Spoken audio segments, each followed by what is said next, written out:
Hey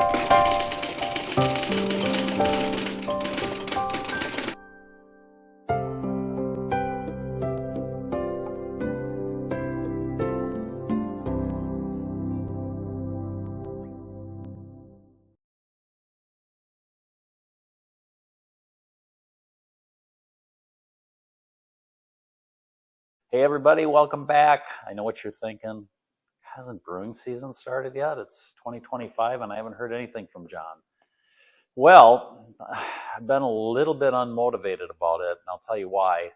I still have about 14 to 15 cases of beer sitting in the back. So I was really struggling with what I was going to do this year. Would I just deplete the inventory and then start over next year? Or was I going to try and supplement the existing inventory?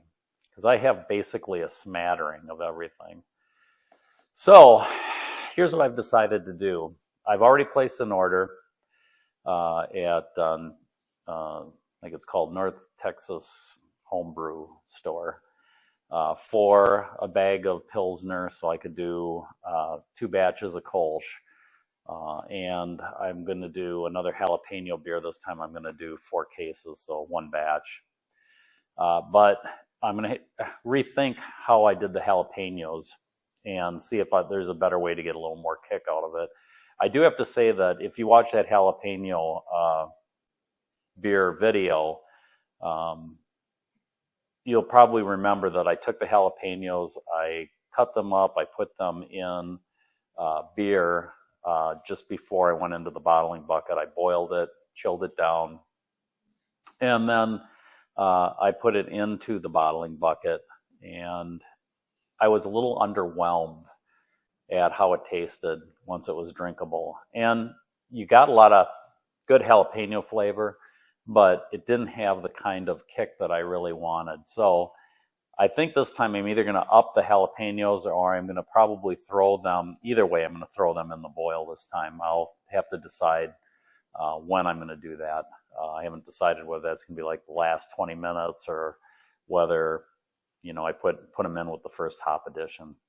I'm going to play around a little bit online and see what people have had good success with. I like spicy stuff and really like spicy beer.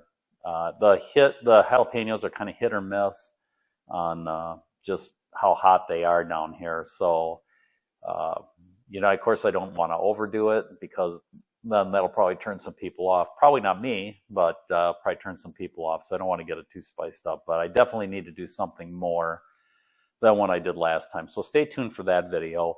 I won't bore you with the Kolsch video because God knows I've done a million of those videos and you can see them just by going below. In fact, I'll put a link to one up here that a lot of people seem to enjoy.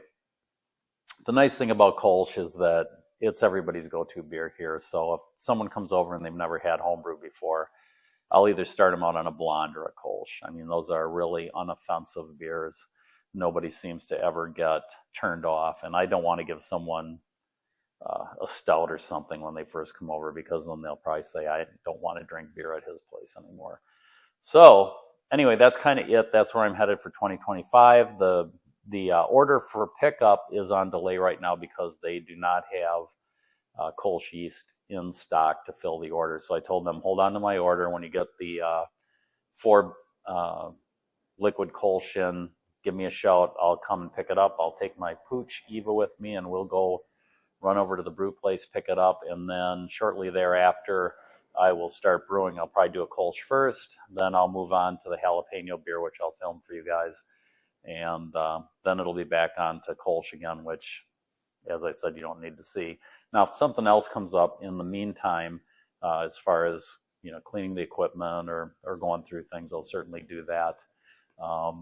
There may be something else I can throw out there as a video when I get moving along. So anyway, that's it for now.